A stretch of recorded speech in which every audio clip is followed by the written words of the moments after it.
अस्सलाम वालेकुम।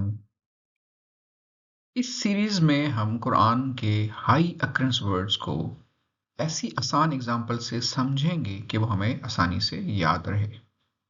जैसे कि इस मिसाल में 4 अल्फाज अन, अन्ना, इन, इन्ना जो कुरान में 3000 से जायद मरतबा दोहराए गए हैं।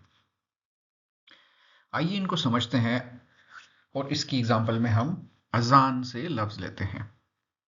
जैसे कि अशहदु अन ला इलाहा इल्लल्लाह, दैट या के, उर्दू में के।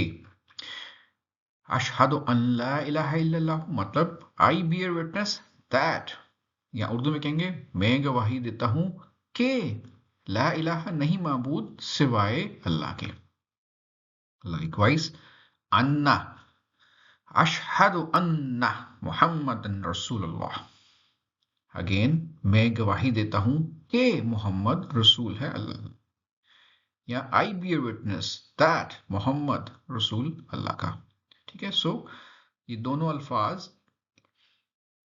दैट या के माने देते हैं।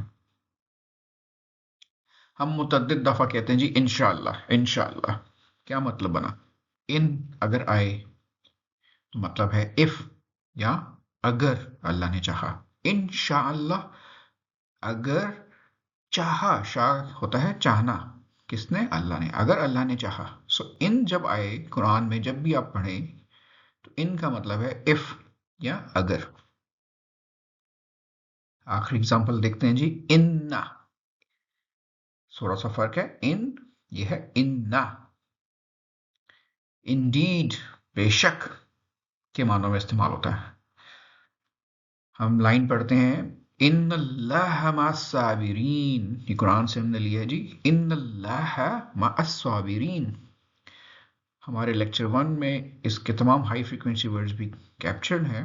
अब यहां आप देखिएगा, इन्ना बेशक या इंडीड, अल्लाह मा कहते हैं विद, इंग्लिश में विद के लिए, या उर्दू में हम कहेंगे तो साथ।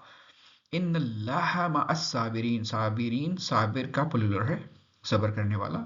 इन्नल्लाह मअस साबिरीन, बेशक अल्लाह सब्र करने वालों के साथ है। सो अब हमने देखा कि अन, अन्ना, इन, इन्ना, इन एग्जाम्पल्स के साथ हम आसानी से इनके मीनिंग्स को मेमोराइज कर सकते हैं, और ये कुरान में 3000 से ज्यादा मरतबा इस्तेमाल हुए हैं। शुक्रिया।